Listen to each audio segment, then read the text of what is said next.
রাষ্ট্রপতির ভাষণ নিয়ে উত্তপ্ত সংসদ অধিবেশন, ওয়াকআউট করলেন জামায়াত নেতৃত্বাধীন বিরোধী দলের সংসদ সদস্যরা।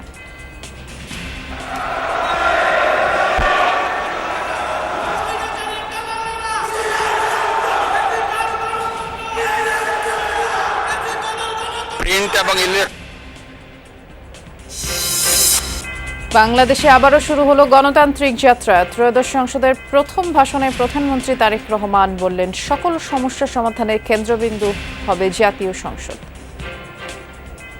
দেশে আজ থেকে আবারও সেই কাঙ্ক্ষিত সংসদীয় গণতন্ত্রের যাত্রা শুরু হলো। আমরা এই মহান জাতীয় সংসদকে সকল যুক্তি, তর্ক আর জাতীয় সমস্যা সমাধানের কেন্দ্রবিন্দুতে পরিণত করতে চাই। সশস্ত্র চিত্রে শপথ করিতেছি যে সংসদের স্পিকারের কর্তব্য কখনো আহত হইলে রাষ্ট্রপতির কর্তব্য বিশ্বস্ততার সহিত পালন করিব। হাফিজ উদ্দিন আহমদ বীর বিক্রম স্পিকার ও কায়সার কামাল ডেপুটি স্পিকার নির্বাচিত। সরকার ও বিরোধী দলকে কার্যকর ভূমিকা রাখার আহ্বান স্পিকারের। অন্তর্বর্তী সরকারের জারি করা ১৩৩টি অধ্যাদেশ সংসদে উত্থাপন। সাবেক প্রধানমন্ত্রী খালেদা জিয়া সহ বিভিন্ন রাষ্ট্রপ্রধান ও এমপিদের মৃত্যুতে সংসদে শোক প্রস্তাব।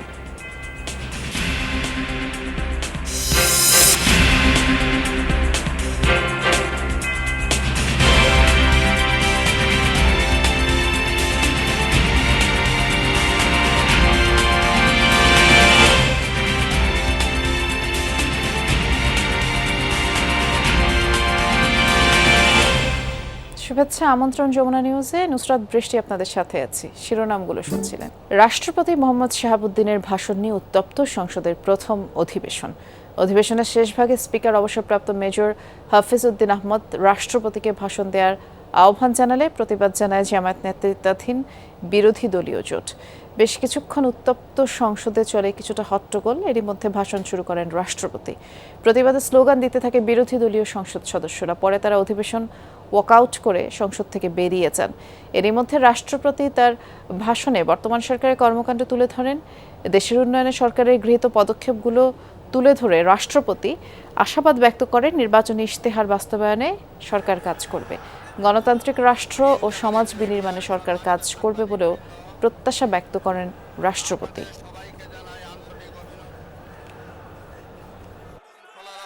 বাহিনী সহ প্রজাতন্ত্রের কর্মচারীদের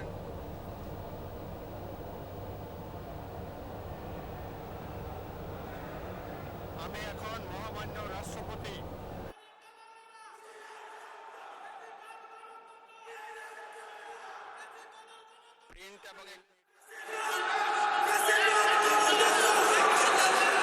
স্বাধীনতার ঘোষক শহীদ রাষ্ট্রপতি জিয়াউর রহমান বীরুত্তম স্বাধীনতা এবং মুক্তিযুদ্ধের ইতিহাসের সকল নেতার অবদানকেও আমি শ্রদ্ধার সঙ্গে স্মরণ করছি। বাংলাদেশের 3 বারের নির্বাচিত সাবেক প্রধানমন্ত্রী ও বিএনপির সাবেক চেয়ারপারসন দেশনেত্রী বেগম খালেদা জিয়ার অবদানকে শ্রদ্ধার সঙ্গে স্মরণ করছি। এ পর্যায়ে সংসদ ভবনে যাব। সহকর্মী আরিফুর রহমান সবুজ আছেন সেখানে। আমরা মাত্রই দর্শকদের দেখাচ্ছিলাম সবুজ যে রাষ্ট্রপতি ভাষণ দেওয়া যখন শুরু করলেন, ওয়াকআউট করলেন জামায়াত এবং এনসিপির যারা সংসদ সদস্যরা আছেন। এই ওয়াকআউট সম্পর্কে তাদের সাথে কথা হচ্ছে কিনা, তারা কি বললেন একটু বিস্তারিত করে জানাবেন আমাদের।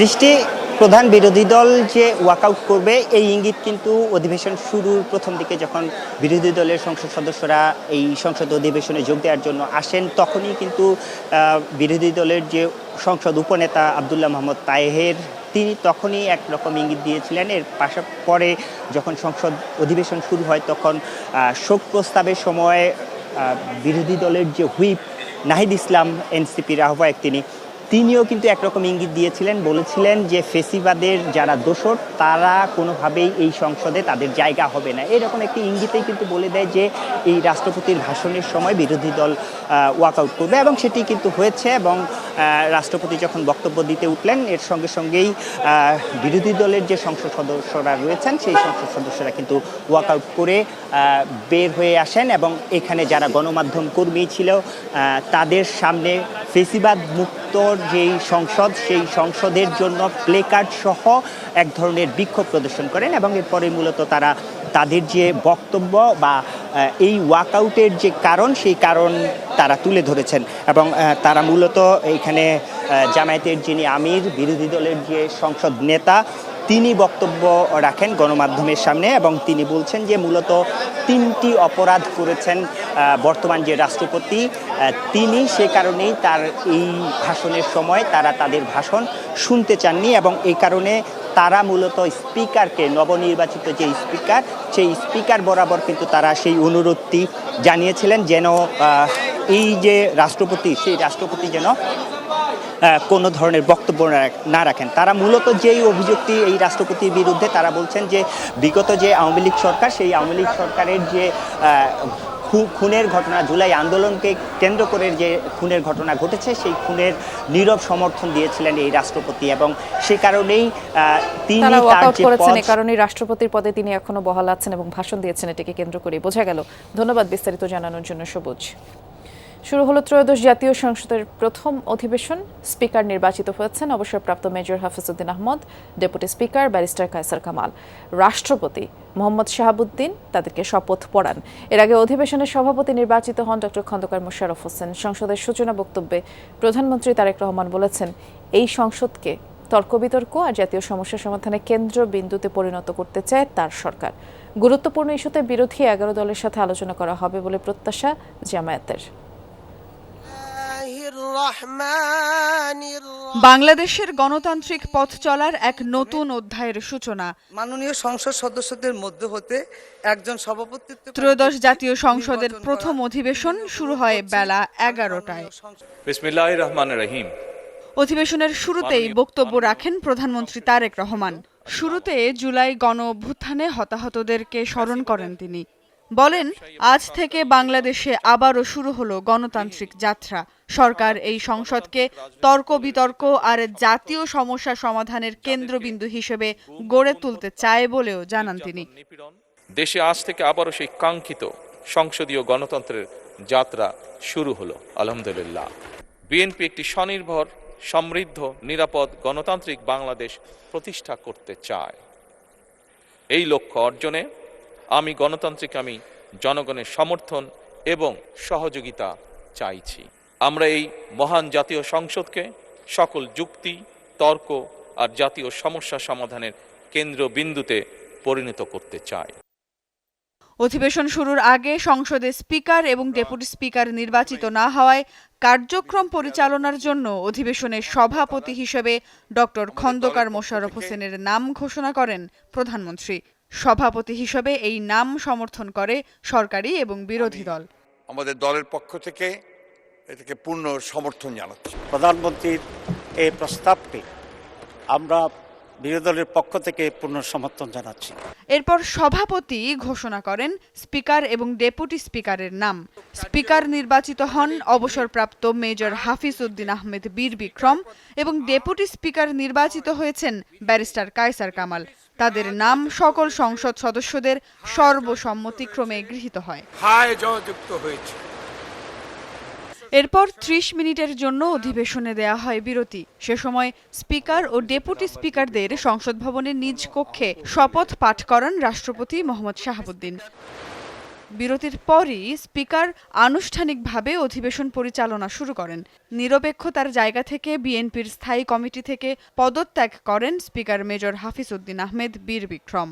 ইতিমধ্যেই আমি নিরপেক্ষতার খাতিরে বাংলাদেশ জাতীয়তাবাদী দলের স্থায়ী কমিটির সদস্য পদ থেকে পদত্যাগ করেছি।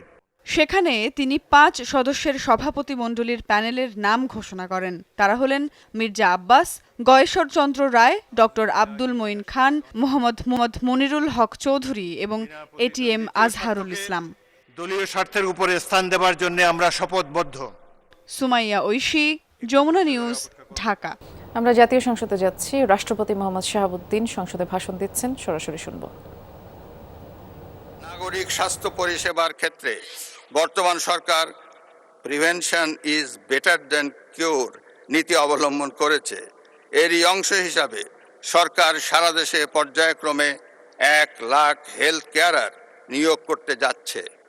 এর মধ্যে 80% হেলথ কেয়ারার হবেন নারী।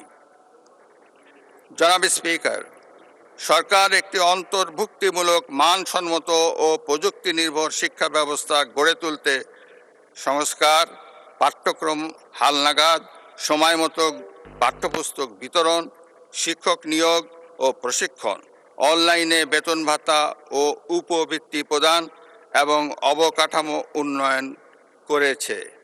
বর্তমান সরকার স্কুল পর্যায় থেকেই এমন একটি নৈতিক সম্পন্ন কর্মমুখী শিক্ষা ব্যবস্থা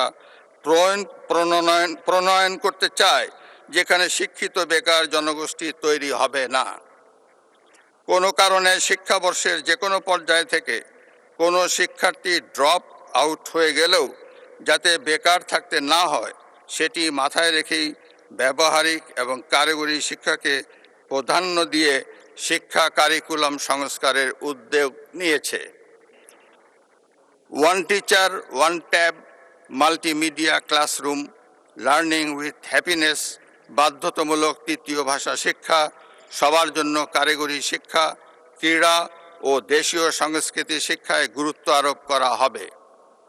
রাষ্ট্রীয় দিবসগুলোতে প্রাথমিক ও মাধ্যমিক স্কুল এবং মাদ্রাসা শিক্ষকদের আমন্ত্রণ জানানো হবে। তথ্য ও সম্প্রচার মন্ত্রণালয় বর্তমান কার্যক্রমকে সর্বাধুনিক তথ্য নির্ভর করে ঢেলে সাজানো হবে। সংসদে বক্তব্য রেখেছেন প্রধানমন্ত্রী তারেক রহমান, বিরোধী দলীয় নেতা ডাক্তার শফিকুর রহমান। এ সময় শাণিত যুক্তিতর্কে সংসদকে প্রাণবন্ত করে তুলতে সংসদ সদস্যদের প্রতি আহ্বান জানান প্রধানমন্ত্রী। এদিকে কোনো নির্দিষ্ট দলের না হয়ে স্পিকারের কাছে ন্যায় বিচার পাওয়ার আশা প্রকাশ করেন বিরোধী দলীয় নেতা। সংসদ বাংলাদেশের জনগণের সংসদ। আপনারা আজ এই মহান সংসদের অভিভাবকের দায়িত্ব গ্রহণ করেছেন। দেশের স্বাধীনতা প্রিয় গণতান্ত্রিকামী মানুষ এই সংসদের দিকে প্রত্যাশা নিয়ে তাকিয়ে রয়েছে।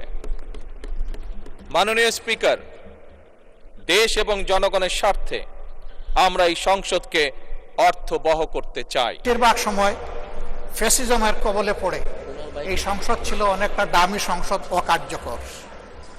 এবং আপনি যে বিরল সম্মানে আজকে ভূষিত হয়েছেন, আপনি যদিও একটা দল থেকে নির্বাচিত হয়ে সংসদে এসেছেন, কিন্তু ইতিমধ্যেই আপনি ঘোষণা দিয়েছেন যে আপনি জাতীয়তাবাদী দলের স্থায়ী কমিটির সদস্য পদ থেকে পদত্যাগ করেছেন। এখন আপনি সকলের, আমরা মনে করি আপনার কাছে সরকারি দল এবং বিরোধী দল আলাদা কিছু হবে না। আপনার কাছে আমরা সুবিচার পাব, জাতির কল্যাণে যে কথাগুলো বলতে চাইব সেই কথাগুলো বলার সুযোগ আপনার কাছ থেকে পাবো। ত্রয়োদশ জাতীয় সংসদের প্রথম অধিবেশনে সাবেক প্রধানমন্ত্রী ও সদ্যপ্রয়াত বিএনপি চেয়ারপারসন খালেদা জিয়া সহ দেশি বিদেশি বিশিষ্টজনদের মৃত্যুতে শোক প্রস্তাব গ্রহণ করা হয়েছে। অধিবেশন চলাকালে 30 মিনিটের বিরতি দেওয়া হয়। ওই বিরতির পর সংসদে 31 জনের নামে শোক প্রস্তাব পেশ করেন স্পিকার। শোক প্রস্তাব উত্থাপনকালে বলা হয়, 2025 সালের 30 ডিসেম্বর আমরা হারিয়েছি 3 বারের সাবেক প্রধানমন্ত্রী এবং গণতন্ত্রের আপোষহীন নেত্রী খালেদা জিয়াকে, মুসলিম বিশ্বের দ্বিতীয় নারী প্রধানমন্ত্রী এবং জাতীয় সংসদের সাবেক বিরোধী দলীয় নেতা হিসেবে দেশের গণতন্ত্র রক্ষায় তার অবদান চিরস্মরণীয়।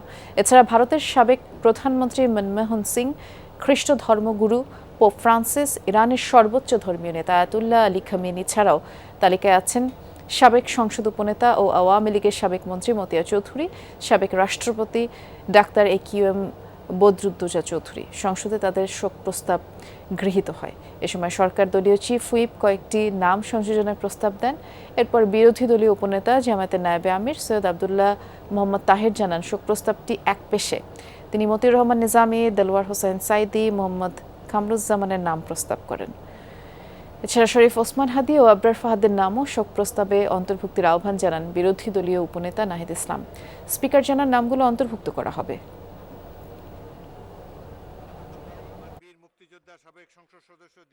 এই সংসদ দেশনেত্রী বেগম খালেদা জিয়াকে গভীর শ্রদ্ধার সাথে স্মরণ করছে এবং তার মৃত্যুতে মহান জাতীয় সংসদ গভীর শোক ও দুঃখ প্রকাশ করছে। মাননীয় সদস্যবৃন্দ, আমি গভীর দুঃখের সাথে জানাচ্ছি যে আমরা ইতিমধ্যে ভারতের সাবেক প্রধানমন্ত্রী মনমোহন সিং, ক্যাথলিক খ্রিস্টানদের প্রধান ধর্মগুরু পোপ ফ্রান্সিস, জর্জ মারিও বেরগোলিও এবং ইরানের সর্বোচ্চ ধর্মীয় নেতা আয়াতুল্লাহ আলী খোমেনিকে হারিয়েছি। তাদের মৃত্যুতে মহান জাতীয় সংসদ গভীর শোক ও দুঃখ প্রকাশ করছে। ত্রয়োদশ জাতীয় সংসদের প্রথম অধিবেশনে উত্থাপন করা হলো অন্তর্বর্তী সরকারের সময় জারি করা ১৩৩টি অধ্যাদেশ। প্রথম অধিবেশনে আইন, বিচার ও সংসদ বিষয়ক মন্ত্রী মোহাম্মদ আসাদুজ্জামান অন্তর্বর্তী সরকারের আমলে জারি করা ১৩৩টি অধ্যাদেশ সংসদে উপস্থাপন করেন। এসব অধ্যাদেশের মধ্যে প্রশাসনিক সংস্কার থেকে শুরু করে রাজনৈতিক ও আইনি নানা গুরুত্বপূর্ণ বিষয় রয়েছে। অধ্যাদেশগুলোর মধ্যে বাংলাদেশ ব্যাংক অ্যামেন্ডমেন্ট অর্ডিন্যান্স, জেলা পরিষদ, উপজেলা পরিষদ, সিটি কর্পোরেশন, পৌরসভা আইন সংশোধন সংক্রান্ত অধ্যাদেশও প্রথম দিকের তালিকায় আছে। এগুলোর সাথে রয়েছে শেখ হাসিনা জাতীয় যুব উন্নয়ন ইনস্টিটিউট সংশোধন, বাংলাদেশ এনার্জি রেগুলেটরি কমিশন সংশোধন, বিশেষ নিরাপত্তা বাহিনী সংশোধন, জাতির পিতার পরিবার সহ সদস্যদের নিরাপত্তা রহিতকরণ অধ্যাদেশ এবং জুলাই গণ অভ্যুত্থান সংশ্লিষ্ট দুটি অধ্যাদেশও কার্যসূচিতে রাখা হয়েছে। এগুলো হলো জুলাই গণ অভ্যুত্থান স্মৃতি তহবিল অধ্যাদেশ, জুলাই গণ অভ্যুত্থান সুরক্ষা দায় নির্ধারণ অধ্যাদেশ। সরকারি সূত্রে জানা গেছে সব অধ্যাদেশ সরাসরি পাশ বা বাতিল না করে সংসদের একটি বিশেষ কমিটির কাছে পাঠানো হতে পারে, আর সেখানে যাচাই বাছাই শেষে প্রয়োজন অনুযায়ী সংশোধন, অনুমোদন বা বাতিলের সুপারিশ করা হবে।